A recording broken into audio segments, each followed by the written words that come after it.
들으실 하나님 말씀은 요한복음 15장을 보겠습니다.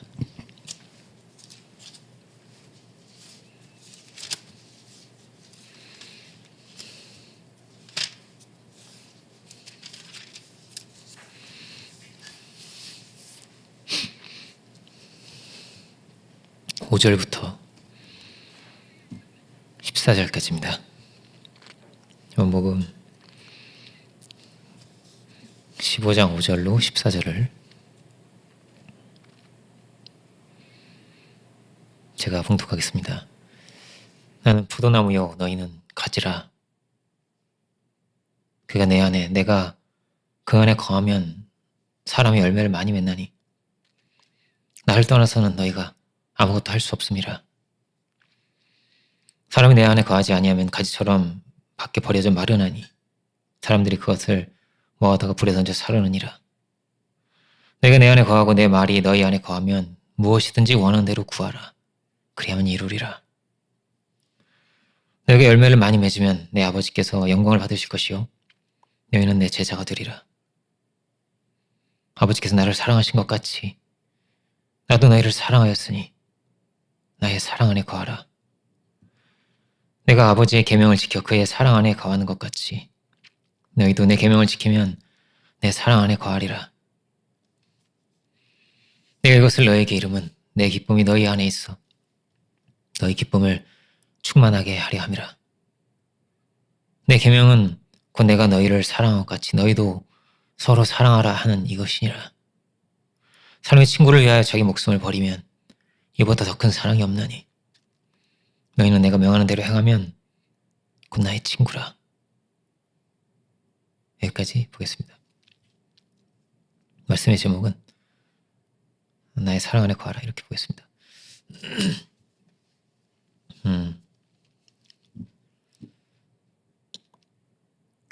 오래전에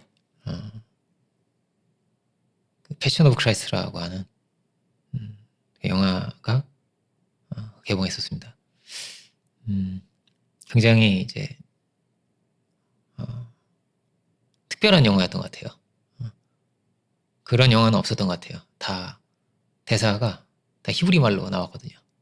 로만 말, 히브리 말로 나오고 자막으로 미국 사람도 다 자막으로 봐야 됐던 영화예요. 그러니까 최대한 그 실증적으로 그 때를 이렇게 마치 그 속으로 들어가서 성경 속으로 들어가서 예수님의 그 순환과 이 과정을 정말 이렇게 보여주고 싶었던 것 같아요. 감독이.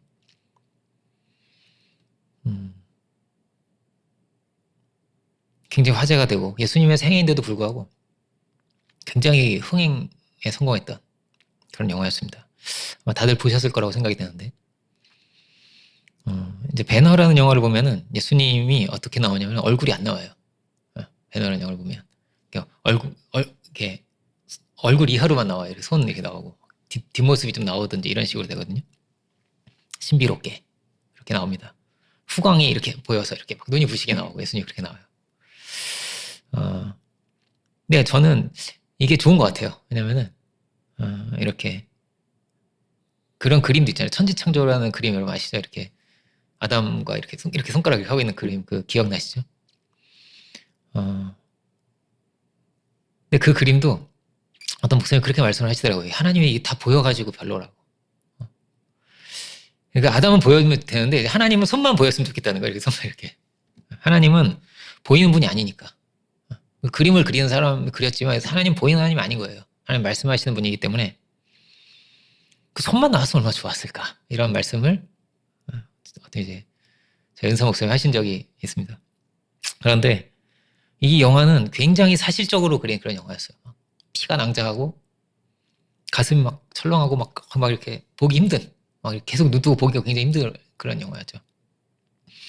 뭐 실제로는 그 영화보다도 아마 더 했을 것이다. 이렇게 이야기를 합니다. 채찍도 막 진짜 막 이렇게 막 뾰족뾰족한 게 막 있고 이런 채찍을 막 쓰잖아요. 그죠? 근데 그 영화가 굉장히 주목을 받았던 거예요.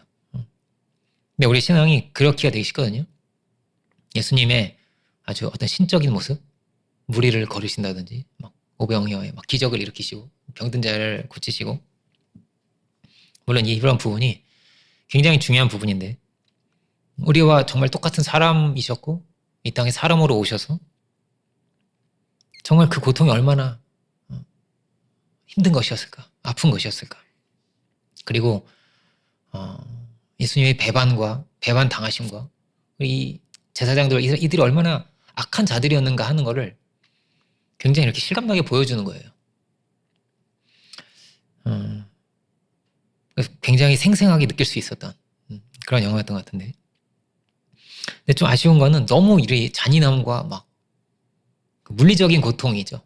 여기에 너무 이렇게 좀 집중되어 있었던 것이 아닌가 이런 생각도 들지만, 근데 그만큼 뭐가 중요한 거예요. 우리의 삶에, 우리 이 현실 속에 주님이 정말로 사람으로 오셨다는 거예요. 우리가 똑같은 사람으로 이렇게 오셔서 이 현실 가운데 개입해 오셔서 정말 사람들을 만나주시고 말씀도 전해주시고 정말로 발도 씻어주시고 정말 그 떡을 떼어주시는 그 하나하나가 삶이었다는 거예요. 우리를 섬기신. 그 요한일서를 보면 이런 말씀이 있죠. 사랑의 사도인 요한 사도가 요한일서를 통해서 우리에게 이 서신이 주님이 사랑의 하나님이시라는 걸 전하고 싶었던 것 같아요. 요한 사도는. 이렇게 말합니다. 태초부터 있는 생명의 말씀에 관한 우리가 들은 바요, 눈으로 본 바요, 자세히 보고 우리 손으로 만진 바라, 이렇게 말합니다. 예수님은 우리의 삶에 개입해 오신 거예요. 삶에 정말 찾아오셔서 저 멀리 전지전능한 막 야훼죠. 여호와 하나님, 저 멀리 계신 분이 아니라 이렇게 가까이 우리를 찾아오셔서 마지막까지 섬겨주시고 함께 떡을 떼어서 막 그 만찬을 같이 잡수시면서 마지막까지 제자들을 깨우치우셨습니다. 마지막까지. 제자들이 실족할까봐, 제자들이 길을 잃어버릴까봐 계속 가르쳐 주시는 거예요. 예수님의 죽으심은 대속이죠. 예수님 찔리심은 희생이었다라는 거예요. 그 사랑의 세계를 주님이 이걸 막 가지고, 하나님의 그 사랑을 가지고 이 땅에 오셨는데 예수님의 능력과 예수님의 어떤 신성과 이런 거에는 너무 이렇게 사람을 반응을 하는 거예요. 크게 보이는 거예요. 그런데 그 안에 어떤 사랑으로 오셨는가를 발견하는 사람들은 많지 않았습니다. 아이를 낳고 보면 어떤 게 있냐면 아이들에게 별로 관심이 없어요. 원래는. 근데 아이를 낳고 보니까 아이가 이렇게 귀엽구나, 이렇게 사랑스럽구나, 이런 게 보입니다. 그리고 우리 애만 이제 막 귀엽고 그런 게 아니라 다른 집 애들도 막 굉장히 이제 귀엽고 사랑스러워 보이고 놀이터에서 애들이 막 뛰어놀고 있고 막 이런 거를 보면은 굉장히 막 이렇게 귀여운 거예요. 이렇게 이미 귀여운 마음이 들고. 그 전에는 몰랐던 거예요. 저는. 근데 낳고 보니까 그런 게 보이는 겁니다. 예수님의 눈에는 어땠을까요? 예수님의 눈에는 정말 다른 게 보였던 것 같아요. 마치 정말 그 어린아이 한 사람 한 사람 보듯이 사랑으로 그들을 대하시고, 그러니까 아무도 막 어부를 이렇게 사랑스럽게 이렇게 보지 않지 않겠어요? 그죠? 세리를 누가 이렇게 막 주목해서 보고 그러겠어요? 근데 주님은 이렇게 정말 다른 시각으로, 다른 마음으로 이렇게 보시는 거예요. 다르게 이렇게 보시는 거예요. 사랑스럽게. 그 사랑을 가지고 오셨고, 그러니까 제자들도 어떠냐면은 예수님의 그 마음이, 이렇게 그 사랑의 마음이 이렇게 그들에게 온 거죠. 그죠? 그들에게 마음이 와서 주님이 그 사랑을 가지고 오셨는데, 그럼 중요한 건 뭐예요? 우리도 그 사랑의 눈을 떠야죠. 그 사랑을 우리가 만나야 되는 거죠. 이게 참 중요한 거죠.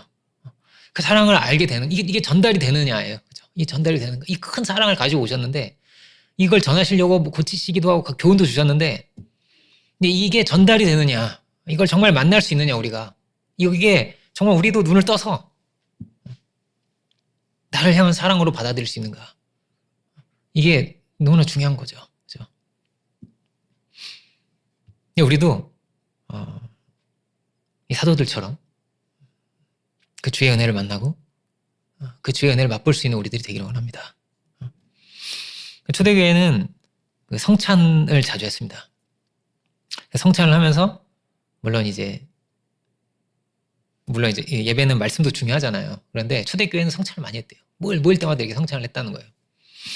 주께서 마지막 행하신 일이기도 하고,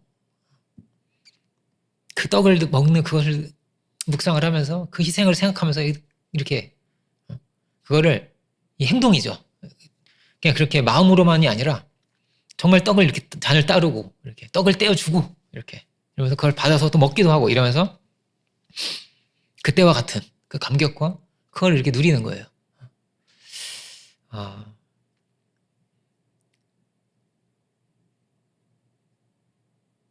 제일 이렇게 저희 그 은사 목사님이 이제 그 칠순이 되셔가지고 칠순이 되셔서 한번 그 생일에 초대를 받아서 갔는데,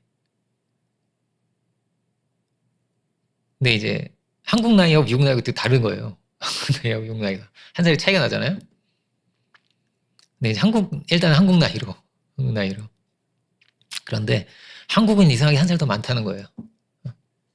그게 왜 그러냐면 엄마 뱃속에서 있었던 시간까지 생각한다는 거예요, 이게. 그러면서 하시는 말씀이, 내가 칠순이 됐는데 막 여러 가지가 생각나는 게 있지 않겠어요? 근데 제일 먼저 생각나는 게 뭐냐면 나한테 이 한 살을 더해준 분, 나한테 이 한 살을 더해준 분이 생각난다는 거예요. 그걸 이렇게 말씀하시는 거예요. 그러면서 이렇게 막 그리움이죠, 그리움. 근데 쟤네들도 이 떡을 먹으면서 이 잔을 따라주면서 먹으면서 마치 그 어머니의 마지막 그 밥상이라고 할까요? 마치 그런 것처럼 이게 마지막 만찬의 자리였잖아요, 그죠? 그것을 생각하지 않았을까?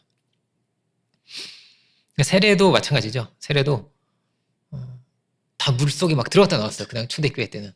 그것도 막 이게 막 머리도 다 밀고 막 들어가기도 하고 그랬대요. 이게 막 다시 태어난다는 거는 아기가 머리를 이렇게, 그러니까 우리는 머리가 길고 이러는데 예, 머리를 밀고 막 들어갔다는 거예요, 일부러. 그렇게 내가 이렇게 다시 살았다. 주의 은혜로 내가 이렇게 다시 태어났다. 내가 이렇게 새로운 사람이 되었다 하는 것을 이렇게 그 행동을 통해서 마음에 다시 이렇게 깊이 새겼다는 거예요. 깊이 새기는 귀한 시간이 되게 하려고. 세례가 그냥 지나가는 하나의 의례가 아니라 정말 내가 이렇게 거듭났구나 하는 거를 깊이 이렇게 느끼고 싶어서 그렇게 했다는 거예요. 물론 이제 개신교는 그런 게 많거든요. 이제 캐톨릭은 굉장히 의례와 이런 게 굉장히 중요해요. 근데 개신교는 많지 않습니다. 중심이 뭐냐면 말씀이에요. 그래서 성찬도 별로 안 하죠, 우리는. 가끔 하고 무슨 절기 때는 한 번씩 하고 이렇게 하는데, 캐톨릭은 이게 굉장히 중요합니다, 성찬이. 영성체라고 해서 이걸 안 먹으면 구원이 없다는 거예요. 이게 교황이 했던 말입니다. 이거는 성사적인 것은 아니죠. 먹는 걸로 구원을 받을 수는 없거든요. 그죠? 무슨 이단도 뭐 그런 이단이 많았어요. 한국에 무슨 이 생명수를 마셔라 뭐 이래가지고 그런 이단도 굉장히 많았거든요. 그러니까 의식이 아니라 믿음이 있는 거죠. 마음으로 믿어 의에 이르고 입으로 신하여 구원을 받는 거죠. 근데 그만큼 실제로 참여한다는 것, 그러니까 이게 굉장히 중요했다는 거예요. 이들에게. 그래서 한번 이제 이맘때가 되면 한번 세족식 예수님이 발을 씻어주잖아요, 그죠? 저는 이제 수요일이나 성금요일에 이럴 때 한번 이렇게 각 가정에서 세족식을 저는 해보셔도 어떨까, 이렇게 저는 굉장히 이렇게 추천을 드리고 싶은데, 세족식 해보면요 그게 그렇게 은혜가 돼요. 기본적으로 어떤 게 있냐면요, 다른 누군가에게 발을 씻는 행위 자체가 어떤 굉장히 낮아지는 거거든요. 그래서 이게 평소에 잘 안 되는 거예요. 안 하게 되는 거예요. 보통 안 하게 되는 거란 말이에요, 이렇게. 그런데 주님이 나에게 행하신 그 일을 우리가 생각하면서 낮아져서 정말 그 자리를 이렇게 씻어보면 내 안에 있는 뭐가 이렇게 탁 이렇게 교만이 깨어지고 할 수 없는, 이렇게 섬길 수 없는 게 있는 거거든요, 우리 안에. 이게 들어와 있는 거예요, 우리 안에 이미. 그런데 이게 깨어지는 자리가 돼요. 이게 중요한. 그러니까 굉장히 은혜로운 그런 시간이 됩니다. 혹시 해보시면. 왜 이런 이야기를 하냐면, 늘 그래요. 그러니까 이 사순절이 늘 매년 묵상도 하고 하지만, 정말 그 주님의 그 말씀을 직접 내가 듣듯이, 그 자리에 내가 정말로 참여하듯이, 이게 너무나 중요한 것입니다. 우리가 어떤 마음을 가지고 이 참여하고 듣고 묵상하고 매일 묵상을 하는데, 이 과정 속에서 성령의 역사가 우리에게 오는 거예요. 이렇게 확 오는 거예요, 우리 안에. 한 번은 그런 수련회가 있었다고 그래요. 저는 이제 참여해보지 못했는데, 우리 공처 오래전에, 성경만 읽는 거예요, 성경만. 성경을 이렇게 좀 읽는 거예요. 요한복음을 읽었다고 그래요. 근데 이제, 읽기만 했는데도 막 성령의 역사가 막 확 이게 임해가지고, 다들 막 눈물을 흘리고, 너무나 크게 막 뜨거운 은혜를 받은 거예요. 성경 읽기만 했는데. 여러 번 막 우리 강의도 해주고 하잖아요. 성령의 역사죠. 그죠? 마치 내가 그 자리에 있는 것 같이 되고, 주님의 그 음성이 정말 나에게 하시는 말씀으로 이렇게 다가온 거예요. 마리아가 이제 부활하신 예수님 만날 때, 선생님 이러면서 이게 만나거든요. 라보니요 이러면서 선생님 이러면서 만나는데, 어떤 분은 이 라보니요 하는 이 마리아의 이 외침이 이걸 보는 순간 이렇게 자기가 늘 보던 말씀이지만 어느 날 그 부활절에 다가와서 이거 보는데 어느 날 이렇게 그 말씀이 이렇게 확 자기에게 와서 마치 자기가 고백하는 것처럼 이렇게 되면서 이게 체험이 된 거예요. 뭔가를 확 이렇게 성령의 역사를 나게 자기에게 체험이 돼서 자기는 그 말씀 라보니요 이 말씀을 듣고 자기는 부활의 주님 만났다는 거예요. 이 말씀의 묵상이 그렇습니다. 이것이 지식이 아니고 우리가 그 사랑의 세계 안에 나의 사랑 안에 거하라고 하시니까 그 안에 내가 들어가는 거예요. 우리가 눈을 뜨고 이 사랑이 우리에게 이미 와 있음을 알고 눈을 뜨고 정말 우리가 체험할 수 있는 우리가 되기 원하고 그런 사순절의 기간이 되기 원합니다. 이 과정 속에 말씀을 묵상하고 그 기도의 자리에서 주님 앞에 나아가면서 성령의 역사가 우리 마음 안에서 일어나게 되는데, 근데 먼저는 뭐예요? 우리가 받는 은혜라고 하는 것은 예수님 마지막 설교에서 계속 반복해서 나오는 표현이 있습니다. 반복해서 나오는 표현이 있는데, 그게 뭐냐면 우리를 깨끗게 하셨다는 거예요. 깨끗게 하셨다. 예수님 발을 씻어주시는 장면에서도 그렇죠. 너는 온몸이 깨끗해. 발만 씻으면 되느니라. 근데 발은 꼭 씻어야 돼. 이런 거예요. 이런 얘기 나오고요. 오늘 본문에서도 15장 잠깐 앞에를 볼까요? 15장 2절 3절에 보면 또 반복해서 또 말씀하세요. 2절 보면 우리 에게 붙어있어 열매를 맺지 아니하는 가지는 아버지께서 그것을 제하여 버리시고 무릇 열매를 맺는 가지는 그 열매를 맺게 하려 하여 그것을 깨끗하게 하시느라 이렇게 돼 있죠. 깨끗하게 하신다고 돼 있고요. 3절에도 또 이렇게 말씀하십니다. 너희는 내가 일러준 말로 이미 깨끗하여졌으니 이렇게 말합니다. 이미 너희는 깨끗하여졌다. 여기 있는 제자들이 지금 대단히 결단한 제자들 아니고 아직 잘 뭘 모르고 연약한 그런 제자들입니다. 조금 있으면 다 도망쳐요. 이 제자들은. 예수님 3번 부인하기도 하고 그렇죠. 다 연약한 제자들인데도 주님은 확실하게 말씀하시는 거예요. 이미 깨끗하여졌다 라고 말씀을 하십니다. 이미 깨끗하다. 우리는 로마서를 통해서 배우는 것은 그런 거죠. 우리가 죄인이라는 거예요. 먼저 우리가 배우는 것이. 우리가 이렇게 죄 아래 있구나. 이 죄의 권세 아래 있어서 어떻게 해도 여기서 헤어나올 수 없는 우리는 이런 자리에 있다는 것입니다. 아무리 좋은 것을 우리가 해도 최고 좋은 사람의 막 힘을 다 모아서 최고 좋은 걸 만드는 게 뭐냐면 바벨탑이었어요. 바벨탑. 하나님 대적하게 된 것이죠. 그래봐야 우상이고 그래봐야 정욕이며 그래봐야 하나님 영광롭게 하지 못하고 그래봐야 하나님의 영광에 이르지 못했다. 의인 없나니 하나도 없었다. 이렇게 되어 있습니다. 그래봐야 그렇다는 거예요. 그렇지만 주님은 그런 우리를 깨끗게 하셨다 이렇게 되어 있습니다. 깨끗게 하셨다. 예수님을 통해서 행하신 일은 뭐예요? 깨끗게 하신 것이다라는 거예요. 우리를. 깨끗게 하셨다 이 말은 다르게 말하면 어떻게 표현할 수 있을까요? 참소할 것이 없다 이 말이죠. 참소할 것이 없다. 정죄할 것이 없다. 너는 자유하다 이 말입니다. 너는 자유하다. 누구도 너를 정죄할 수가 없다. 이미 깨끗해졌어. 이미. 이건 선포예요. 늘 우리가 로마서 8장 1절을 예배 때 선포하잖아요. 그러므로 그리스도 예수 안에는 결코 정죄함이 없다. 깨끗하여 이미 너희는 깨끗하여졌어. 이게 너무나 중요한 말입니다. 너는 자유하느니라. 너는 걸릴 것이 없느니라. 그렇다면 이 주님의 말씀이 이 선포가 우리의 것이 되어야 합니다. 여기에서 분명한 것을 우리가 가져가야 됩니다. 더러운 것이 있습니까? 씻을 것이 있습니까? 주님이 깨끗게 하셨다고 하십니다. 우리가 주님을 만나는 것은 어떤 지혜자, 어떤 현자 그런 걸 만나는 게 아니에요. 어떤 능력자를 만나는 것도 아닙니다. 우리는 은혜를 입고자 하는 것이고 우리는 죄 사함을 얻고자 하는 것입니다. 주님을 만났다면 씻김을 받은 거예요. 예수님을 구주로 나의 죄를 시인하고 예수님 구주로 영접했다면 우리는 깨끗함을 받은 것입니다. 온몸이 깨끗한 것입니다. 이미 깨끗하다는 것입니다. 이게 계속 어떻게 해요? 반복해서 계속 나옵니다. 깨끗하다고. 너는 깨끗하니라고 나옵니다. 여기서 또 나옵니다. 이게 분명해야 되니까요. 열매를 맺는데 이게 분명해야지 열매를 맺을 수 있는 거예요. 열매를 맺기 위해서 너를 깨끗게 하신다. 넌 이미 깨끗하다. 계속 말씀하십니다. 온몸이 깨끗하다. 깨끗하신가? 주님께서 우리의 죄를 사하셨습니까? 이 정말 중요합니다. 사하셨습니다. 죄를 안 사하셨습니까? 사하셨습니까? 사하셨습니까? 그렇습니다. 이게 너무나 중요합니다. 사하시되 완전히 사하셨습니다. 완전히. 내가 너 하는 거 보고 좀 고민해 볼게. 이런 게 아니에요. 내가 사할지 말지를 한번 내가 요만큼까지 오면 내가 그제선 내가 좀 사해 주겠다. 이런 게 아니에요. 이런 게 아닙니다. 사해 주셨다는 거예요. 여기서도 뭐라고요? 대단한 믿음을 세운 제자들이 아닙니다. 그럼에도 불구하고 넘치는 은혜로 우리 죄를 사해 주셨다는 거예요. 얼마큼을 해야 돼? 라고 했으면요.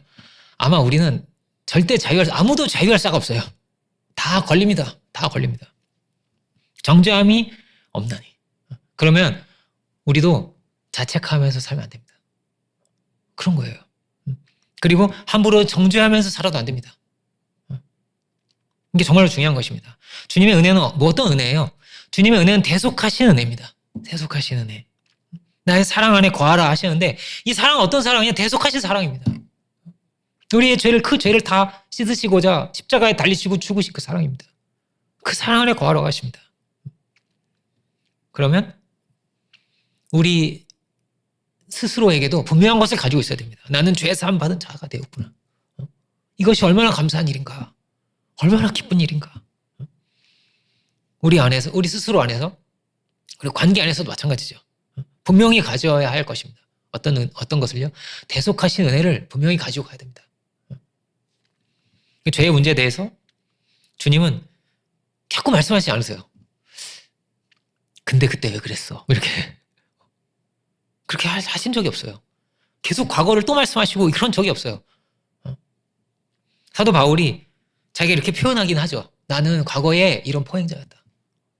이런 죄인이었다. 그렇긴 합니다. 그렇지만 확실한 게 있는 거예요. 이런 나를 구원하셨다는 것이. 이런 나를 살리셨다는 것이. 내가 자유함을 얻었다는 것이. 이게 너무나 분명하게 그 안에 있는 것입니다. 내가 은혜를 입었다. 내가 자유해졌다. 내가 구원을 받았다가 너무나 확실하게 너무나 분명하게 있는 거예요. 이게 너무나 중요합니다. 그 은혜 안에 있으면요. 그제서야 뭐가 오는 거예요? 참된 평안이 오는 거예요. 참된 안식이 오는 거예요. 우리가 알지 못하는 사이에도 어떤 일이 일어나는 거예요? 그 마치 레미제라블에 나오는 그 자웰 경감이라는 사람이 있어요. 막 계속 그 죄를 물어서 막 계속 쫓아오잖아요. 그죠? 막 그 빵 훔친 거 가지고. 그러니까 우리가 알지 못하는 사이에 어떻게 되는 거예요? 계속 쫓아오는 거 우리 안에서. 왜 무거워질까요? 왜 답답해질까요? 왜 이렇게 기운이 빠질까요? 자책하게 될까요? 이게 정말 중요한 거예요. 내가 주의 은혜 안에 거하고 그 대속하신 은혜 가운데서 참으로 자유함을 얻을 수 있기를 원합니다. 아주 이렇게 은혜로운 신앙이 좋은 어떤 배우 중에 신혜라 씨를 아마 여러분 다 아시죠? 신혜라 씨가 신앙이 굉장히 좋았습니다. 신앙이 굉장히 좋았는데 한 가지 고민이 있었습니다. 두 가지 고민이 있어요. 두 가지 고민. 하나는 뭐였냐면 나는 이렇게 신앙 열심히 하는데 하나님께서 왜 나한테 한마디도 음성을 안 주실까? 이런 거였어요. 내 친구, 제 은혜로운 쟤는 뭐 들었다고도 하고, 뭐 가봤다고도 하고, 뭐 체험했다고 하고, 근데 자기는 어떤 직접적인 체험이 너무 없는 거예요. 그래가지고, 나는 이렇게 체험을 안 주실까? 나도 언젠가 하면 주시겠지, 언젠가는. 근데 40대가 돼도 안 주시는 거예요, 하나님께서. 왜 안 주실까? 이렇게 고민이 많았어요. 그리고, 두 번째 고민이 뭐였냐면, 남편과의 관계에서의 고민이었습니다. 자기는 이제 중학교 때 신앙이 됐는데, 남편은 모태신앙인데, 모태신앙이 이제, 모태신앙. 왜 잘 못한다고. 모태신앙이. 왜 이렇게 잘 못할까? 자기가 남편을 볼 때 너무 못하는 거예요. 나는 중학교 때 밖에 사람에는 왜 이렇게 못해? 잘 뭘 못한다는 거예요, 이렇게. 그 너무 이렇게 별로, 신앙이 별로야. 이렇게. 왜 저럴까? 신앙이 좀 더 좋았으면 좋겠는데, 이러면서 자꾸 뭐가 그냥 자기 특기가 비판, 판단, 정죄였다는 거예요. 그래가지고 남편은 계속 이렇게 이게 생기니까 남편이 그런 걸 얼마나 잘 알겠어요. 와이프가 그런 마음을 가지고 있는 남편 왜 모르겠어요. 불편한 거죠. 불편한 거죠. 그래서 정말 깊이 있게 막 친밀하게 이런 게 조금 어려운 게 있는 거예요. 이렇게. 한 몸이 되라고 하셨는데, 주님은. 그죠? 근데 왜 안 바뀔까? 여기까지는 바뀌어야지. 이런 마음을 가지고 있었습니다. 그런데 어느 날 하나님의 음성이 그 시네라 씨에게 임했다는 거예요. 어느 날. 그것도 이제 어떤 선배 언니하고 신앙인 언니하고 이렇게 대화 중에 이렇게 대화하는데 잠깐 이렇게 있는데 그게 하나님의 음성이 쫙 오는 거예요. 이렇게. 처음 듣는 거죠. 깜짝 놀라면서 감동을 받으면서 근데 그 처음 얼마나 막 깜짝 놀라겠어요. 근데 처음 들은 그 음성이 뭐였냐면 너나 잘하라고. 너무 충격이야. 하나님이 하시면 너나 잘하라고. 내 아들을 왜 네가 비판하냐고. 왜 판단하고 정죄하냐고. 비판하고 판단할 권리가 너에게 있냐고. 이게 막 은혜와 함께 이게 막 온 거예요. 그게. 너는 그런 권한이 없는 일이라는 거예요. 하나님께서. 너는 사랑하고 용서하고 이해하고 이게 가야 할 길이 아니냐는 거예요. 근데 이거를 계속 자기도 어떤 거예요? 못 벗어나고 있었던 거죠. 근데 이 음성을 들으면 두 가지 문제가 동시에 해결됐던 것 같아요. 하나님 음성 못 들은 문제. 그 남편과 뭔가 이게 좀 어려운 문제가 다 동시에 이제 해결되면서 가장 필요한 답을 주시면서 이렇게 등장을 하신 거예요, 갑자기.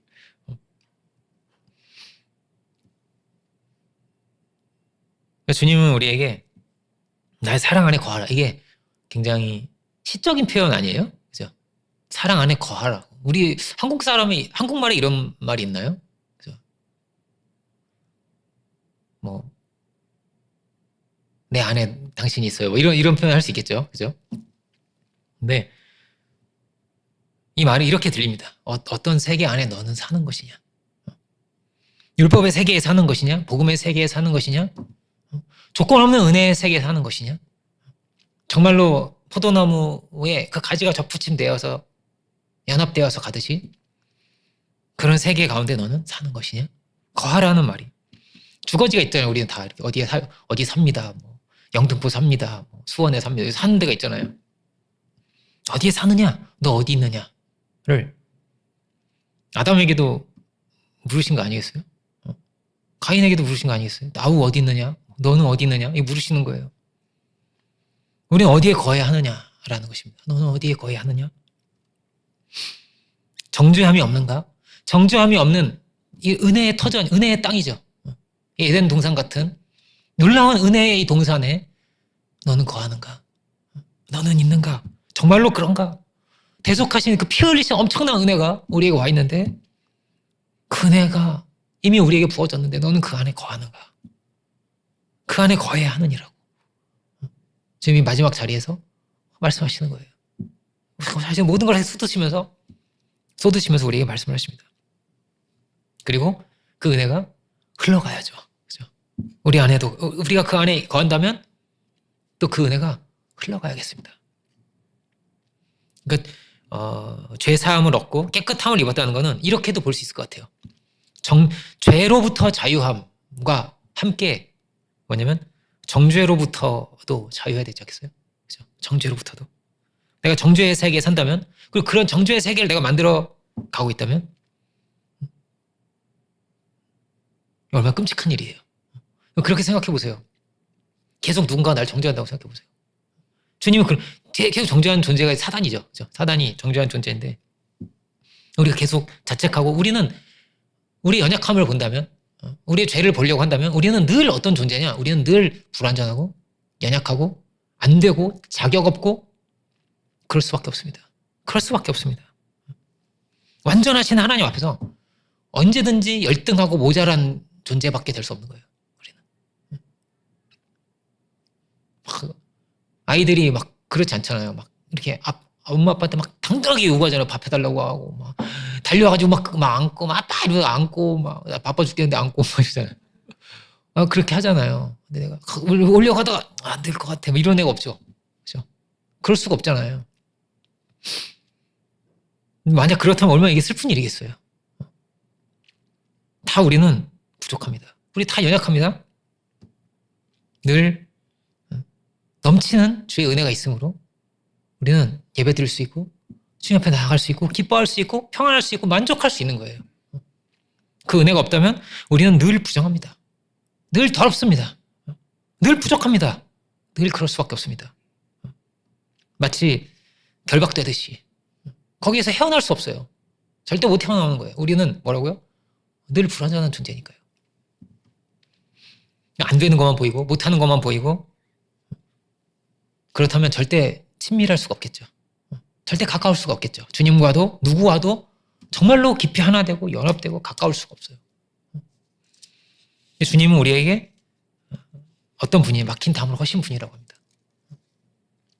주께서 우리에게 새 길을 열어주시는 분인 거예요. 그러니까 복음의 새 길을, 용서의 새 길을 우리 열어주시고 그 은혜 안에서, 그 은혜의 터전 안에서 우리를 다시 살게 하시는 분이죠. 새로운 관계를 맺고 새로운 세계를 만들게 하시는 분이신 거란 말이에요. 근데 그 은혜가 없다 그러면요 모든 것이 억지가 됩니다. 억지가 되는 거예요. 신앙도 억지가 되고요. 봉사도 억지가 되고요. 사랑합시다. 용서합시다. 다 억지가 될 수밖에 없습니다. 절대 넘침이 올 수 없습니다. 우리 안에. 이 넘치는 거는 조건 없는, 제한 없는 사랑은 하나님한테밖에 없는 거거든요. 이 은혜가 우리에게 오지 않는 이상은 절대 넘치지 않아요.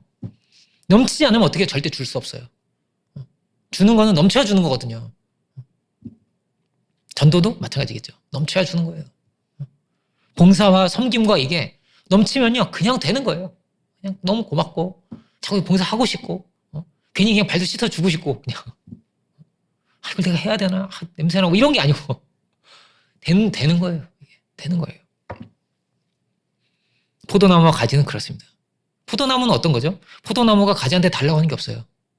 포도나무는 가지를 일방적으로 계속 공급하는 거예요. 열매 맺게까지 계속 공급하는 거예요. 사랑을 공급하시고 그 사랑이, 그 은혜가 뭐라고요? 대속하신 은혜입니다. 대속하신 그 은혜를 무한으로 공급하십니다. 끝까지 공급하십니다. 그 은혜가 올 때 우리가 자유함을 얻습니다. 어떤 조건을 요구하지 않습니다. 그냥 값없이 사랑하시고 귀하게 여기십니다. 다 모든 자식이 다 귀하듯이 그렇게 귀하다는 거예요. 그 사랑보다 기쁜 것이 없고 감사한 것이 없습니다. 그 은혜가 우리를 충만케 할 줄 믿습니다. 우리를 충만케 하는 거예요. 우리에게 만족을 주는 거예요. 성경에 하지 말라는 것도 물론 있습니다. 요한 1서를 보면 세상을 사랑하지 말라고 되어 있습니다. 세상을 사랑하지 말아라. 육신의 정욕과 안목이 이 생의 자랑이니까 사랑하지 말아라.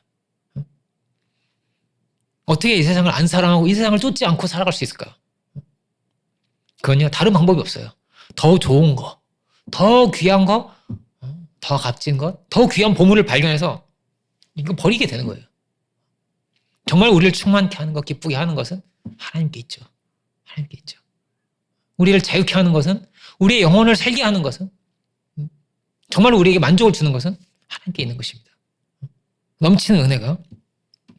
근데 이거를 막 꾹 참는 건 종교예요. 그러니까 꾹 참는 거는 율법입니다. 그건 율법을 절대 이룰 사람이 없는데 그거는 종교예요. 막 면벽수행이라고 하루 종일 벽을 쳐다보고 그게 가능할까? 막 폭포수를 맞고 막 동굴에 들어가고 막 동굴에 들어가거든요. 수행하는 사람들이 빛도 안 보려고 그래. 빛도 동굴에 들어가서 얼마나 독방에 들어가듯이 들어가고 얼음을 깨고 들어가고 그런 많아요. 지금도 많아요. 근데 안 돼요. 어떻게 안 돼요? 죄를 벗어날 수 있는 방법이 없어요. 정죄와 판단을 벗어날 수도 없어요. 교만을 절대 깰 수가 없어요. 불가능해요, 이게. 최고 잘 가봐야 어떻게 되냐? 그 결과가 뭐냐? 나는 깨달은 사람이고 넌 못 깨달은 사람인 거예요. 그렇게 돼 있어요. 나는 유대인, 너는 이방인, 이거랑 똑같아요. 이걸 못 깨요. 주님의 구원은 차별이 없는데, 조건 없이 우리를 사랑하시는데, 그 사랑의 세계로 우리를 부르시는데, 어떻게 해요? 우리가 열매 맺기까지 계속 공급하시고 또 공급하시고 새 힘을 주시고 은혜를 더하여 주시고 우리가 낙담하지 않으면 돼요. 또 실수했어. 나 또 이렇게 혈긴했어. 그래서 내가 낙담해서 내가 주님을 찾지 않는 것만 안 하면 주님은 끝까지 우리를 사랑하시고 끝까지 공급해 주시고 끝까지 우리를 붙드십니다. 끝까지 우리를 붙드십니다. 그 은혜가 이 세상에 없는 거예요. 하나님께만 있는 것입니다. 우리도 그 사랑을 맛보고 또 뭐예요? 그 사랑을 공급할 수 있길 원합니다. 그 사랑을 알지 못하면 어떻게 될까요?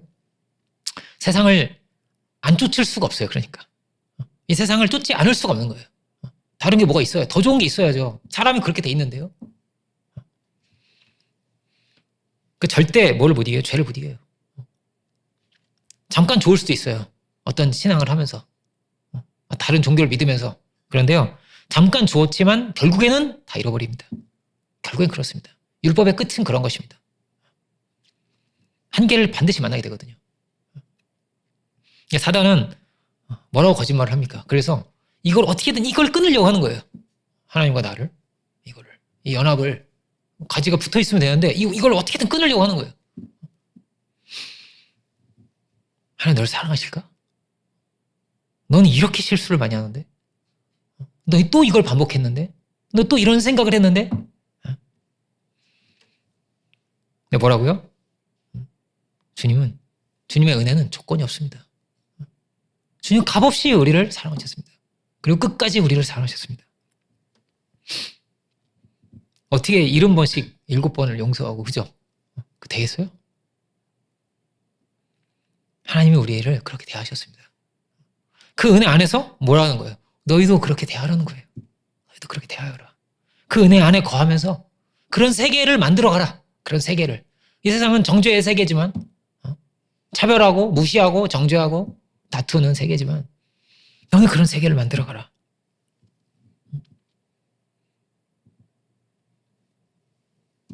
제자들이 어떻죠? 제자들이 대단한 사람들이 아니에요. 대단한 사람이 되라. 이건 종교입니다. 대단한 사람이 되어라. 이건 종교예요. 근데 성경은 대단한 사람이 되라고 하지 않습니다. 넘치는 것을 나눠줄 뿐이에요. 우리는 넘치게 하신 분이 너무나 감사한 거예요. 그래서 우리가 높아짐이 없는 거예요. 주님 얼마나 크신 분이신가? 어떻게 우리를 사랑하셨는가? 얼마나 감사한 분인가가 드러나는 것입니다.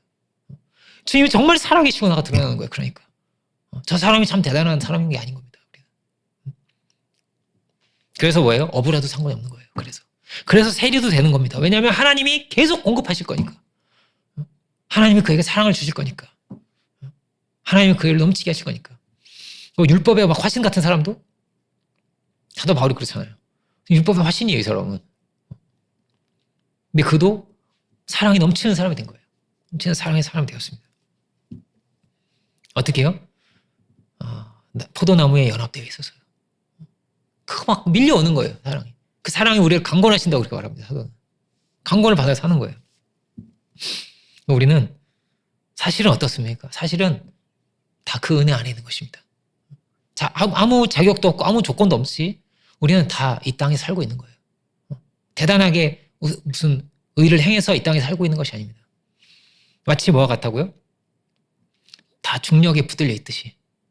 중력이 우리를 다 잡고 있는 거예요. 우리도 알지 못하는 사이에 느끼지 못하고 있는 사이에 다 붙들고 있잖아요. 아니면 다 날아가 버릴 텐데. 그죠? 마치 그렇습니다. 주님의 은혜 아래 사실은 어떤 거예요? 우리는 다 그 은혜 아래 있는 거예요. 그 사랑 안에 있는 거예요. 주의 이 창조의 세계 어디에서든지 어떤 자리에서든지 주의 은혜는 있는 것이고 하나님의 뜻이 있는 것이고 사랑의 소망을 가지고 우리를 다 부르신 거란 말이에요. 그 뜻을 가지시고. 그러니까 사마리아 여자가 그렇죠. 사마리아 여자가 진짜 아무도 주목하지 않는 그런 사람이에요. 아무도 보지도 않는 그런 사람이에요. 그런데 그 한 사람이 전도돼서 예수님은 막 너무나 기뻐하시죠. 너무나 기뻐하세요. 나는 밥을 안 먹어도 배불러 이러세요. 그 여자가 뭐라고요? 그게 뭐라고요? 그죠? 아무도 찾아보지 그냥 지나갈 인생이에요. 그냥 그렇게 아무도 안 보는데 막 와가지고 물 뜨면서 이렇게 살다가 사라져갈 인생인데 우리도 그렇지 않았겠어요? 근데 그거를 너무 기뻐하시는 거예요. 왜? 사랑이 넘치시니까.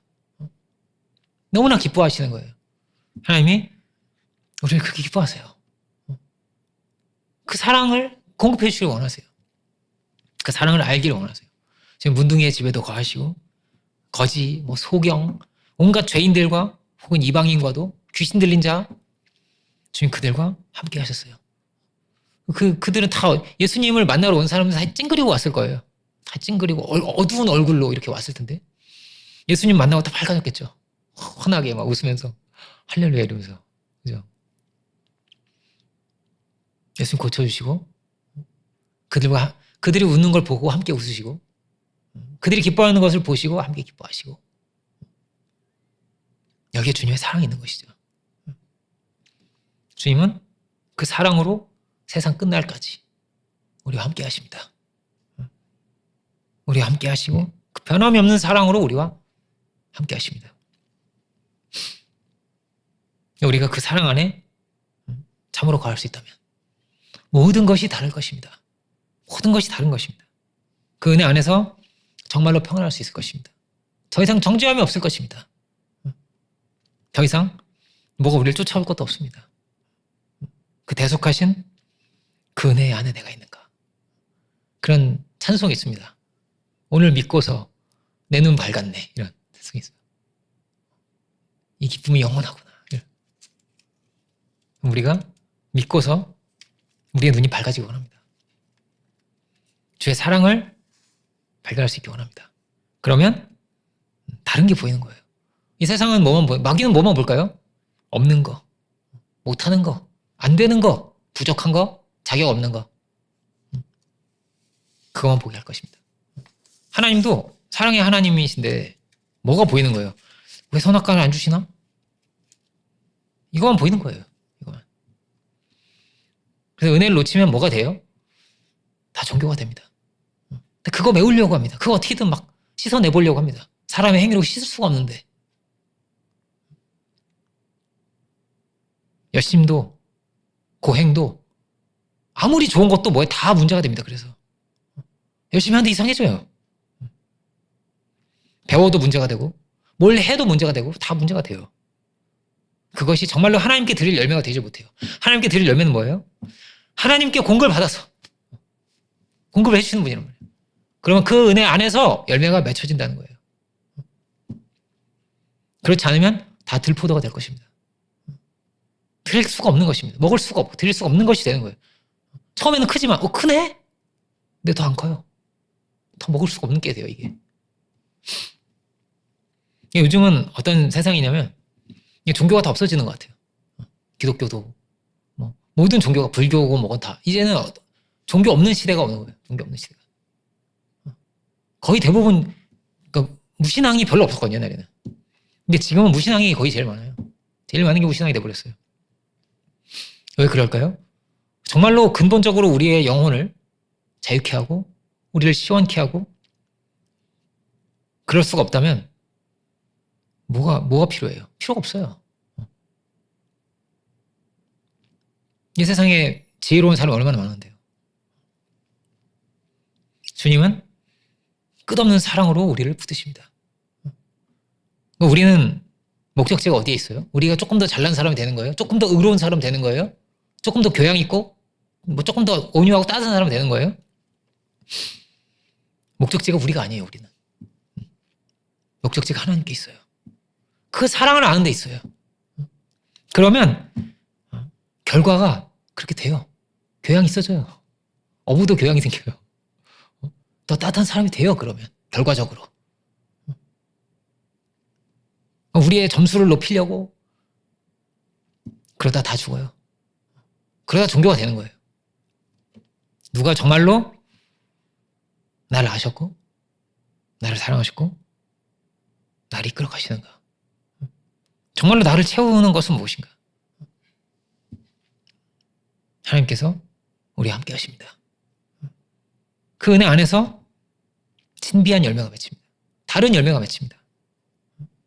평안이 오고 감사가 임하는 것입니다. 그러니까 마치 부모가 자녀를 찾듯이, 그리고 자녀도 부모를 잃어버린 아이가 얼마나 막 고통스럽고 힘들겠어요. 그죠? 사실은 그런 것입니다. 하나님께서 간절히 찾는 거예요. 그리고 우리 영혼도 간절히 찾는 거예요. 뭐를요? 그 은혜를 찾는 것입니다. 나무가 가지를 찾고 가지가 나무를 찾는 것처럼 이게 접붙임 될 때라야 살 것 같은 거예요. 우리는. 그런 거예요. 우리 영혼의 깊은 곳에는 그런 간절한 목마름이 있다는 거예요. 엄마 울듯이 그 사랑이 목마르고, 그 사랑이 해갈이 될 때 신비한 평안이 오고, 내가 찾는 분을, 그를 우리가 만나는 것이고, 그 은혜 안에서 내가 누구인지도 알게 되는 것입니다. 이 세상은 이 은혜를 점점 잃어버려 가는 세상에 살고 있는 거예요. 우리는 은혜를 점점 자꾸 이게 기복적이 되고, 자꾸 율법 종교화되고, 전도자는 넘쳐야 되는 건데 전도자는 다 끊어질 것이고, 다 네피림의 문화에 사로잡혀서 다 죽을 길로 가는 것입니다. 우리가 그 은혜 안에 거한다면 우리 한 사람 한 사람이요, 특별한 사람인 거예요. 특별한 사람인 거예요. 그 은혜를 누릴 수 있다면 뭐가 천하를 얻은 것보다 더 귀한 겁니다. 그 은혜를 내가 누릴 수 있다면, 그 사랑에 내가 참으로 있다면 그보다 더 값지고 그보다 더 귀한 게 없습니다. 우리에게 생명을 주신 어떤 은혜라고요? 대속하신 은혜를 우리가 기억하고 늘 묵상하고 참으로 그 은혜 안에 거하며 살아갈 수 있는 우리들이 되기를 원합니다. 기도하겠습니다. 사랑의 주님, 우리를 사랑하시되 가장 귀한 것을 주신, 생명을 주신 그 독생자를 주신 주님, 우리를 고아와 같이 버려두지 아니하시고 우리에게 보혜사를 보내신 주님, 당신의 생명을 주신 그 은혜 안에 참으로 우리가 거할 수 있는 저희들 모두가 다 되기를 이 시간 간절히 바라고 원합니다. 먼저 주께서 우리를 깨끗게 하신 주님이시고, 우리의 죄를 사하신 주님이시고, 우리의 공급자가 되신 주님이라 하였습니다. 주님, 이것을 분명한 이 은혜의 터전 위에 십자가에 피 흘리신 그 은혜 아래 참으로 우리가 거할 수 있는 우리들 모두가 주여 다 되게 하여 주옵소서. 사망 권세 아래, 죄 아래 있었던 우리를 하나님의 자녀가 되게 하셔서 우리를 해방시켜 주시고 새롭게 하신, 사망에서 옮겨 생명으로 옮기신 주님, 당신의 그 은혜,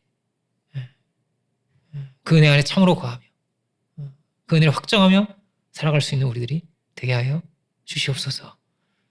우리 안에 그 은혜가 넘쳐서 사랑하고 오해하고 섬기고 용서할 수 있는 저희들 되게 하시고, 그렇게 복음의 지경을 넓혀갈 수 있는 우리들이 되게 하여 주옵소서. 우리 한 사람 한 사람을 기억하여 주시고 우리 가정들을 주여 지켜주시옵소서. 생명을 주신 조건 없는 놀라우신 그 은혜와 사랑이 우리 안에 넘치게 하시고, 그 은혜 가운데서 우리가 치유함을 얻고 넘치고 기쁨과 감사와 영광으로 주님께 올려드릴 수 있는 참된 열매, 귀한 열매 맺어갈 수 있는 우리의 삶이 다 되게 하여 주시옵소서. 그 신의를 감사드리고 모든 영광을 주님께 올려드리고 원할 때 예수 그리스도 이름으로 기도 올립니다.